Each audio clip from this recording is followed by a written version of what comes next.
If you've ever wanted to get organized and collaborate seamlessly with your colleagues, today's video is going to show you exactly how to create a team in Asana. By the end of this tutorial, you'll be set up with your very own team space, tailored just the way you need it, so you and your group are ready to tackle projects together, assign tasks, and keep everything running smoothly. Let's go ahead and dive in. To start, you'll want to log into your Asana account. If you haven't already done this, head to asana.com and use your credentials to sign in. Logging in is more than just accessing the platform. It's like opening the doors to your digital workspace, so you can build something truly collaborative. Once you're inside Asana, take a look over at the left sidebar. This is your main navigation hub.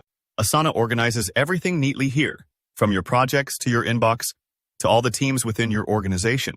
Sometimes there's a lot going on, so I recommend giving yourself a moment to familiarize yourself with this sidebar if you're new. You'll notice the different sections labeled clearly. Scroll down in the sidebar until you reach the Teams area. Don't worry if you don't see a ton of teams there yet. If it's your first time, that's perfectly normal. You're about to create your very first team and give it a home in this section. You'll notice a little plus sign, a plus icon, next to the Teams heading. This is what you'll click to start creating a new team. Once you click it, a dialog box will pop up, almost like opening a blank canvas for your team setup. Now, enter a name for your new team. This is where you get creative and clear. Choose a name that reflects the team's main purpose, like marketing or product development. Think about who's going to be using this space and what projects you'll tackle together. A clear, specific team name helps everyone understand its role at a glance, especially as your organization grows. Right below the name, you can add a description for your team. This step is optional, but I highly recommend it.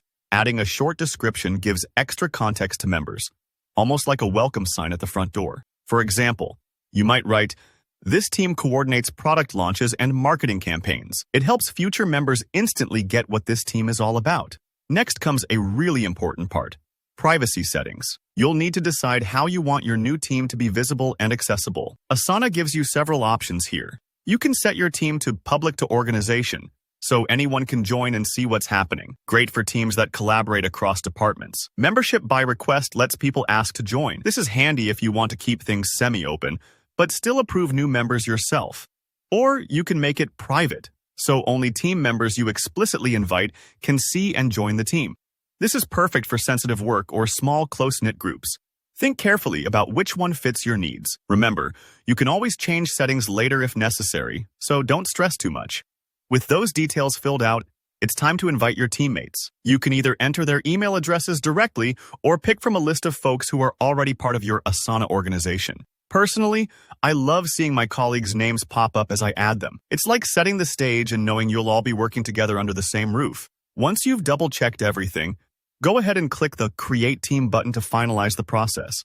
You might want to take a moment here to make sure you didn't miss anything, but don't worry. You can always make edits later on. And that's it. Your new team in Asana is ready to go. Now you can start adding projects, assigning tasks, and watching your group work more efficiently. If you found this tutorial useful, be sure to hit that like button and drop a comment below if you have any questions or want tips for managing your new team. And don't forget to subscribe for more helpful how-tos. I'll see you in the next video.